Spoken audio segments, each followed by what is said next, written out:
ଭାଇ ମୁଁ କେବେ ଆଗରୁ ମନ୍ଦିର ଯାଏ ନା କି ପୂଜା ପାଠ କରେ ନା, କିନ୍ତୁ ଭଉଣୀ ମୋର ଆସିଥିଲା ଯାଜପୁରରୁ, ସେ ବାଧ୍ୟ କଲା, ସେଥିପାଇଁ ଯାଇଥିଲୁ ଆମେ ଗୋରଖନାଥ କତିକି।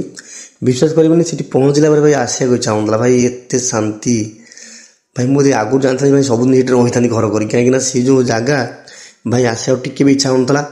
ମୁଁ ଯାଏ ନା ମନ୍ଦିର, କିନ୍ତୁ ସେଠି ଗଲା ପରେ ଜାଣିଲି ଯେ ଭଗବାନ ଅଛନ୍ତି। ଭାଇ ଏତେ ଶାନ୍ତି, ମନ ପୁରା ଆତ୍ମା ଶାନ୍ତି।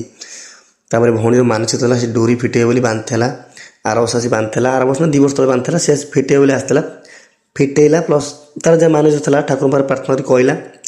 ତାପରେ କିଛି ଦୀପ ଜାଳିଲା। ଆଉ ଯେଉଁମାନଙ୍କର ମାନସିକ ଅଛି ଡୋରି ବାନ୍ଧନ୍ତୁ, କାହିଁକି ମୁଁ ଶୁଣିଛି ଗୋରଖନାଥ କତିରେ ଯିଏ ବାନ୍ଧିବ ଡୋରି ତା ମନସ୍କାମନା ନିଶ୍ଚୟ ପୂର୍ଣ୍ଣ ହେବ। କାହିଁକିନା ମୋ ଭଉଣୀ ବାନ୍ଧିଛି, ତା ମାନସିକ ପୂର୍ଣ୍ଣ ହେଇଛି ବୋଲି ଆସିଛି, ଫିଟେଇବାକୁ ଆସିଛି।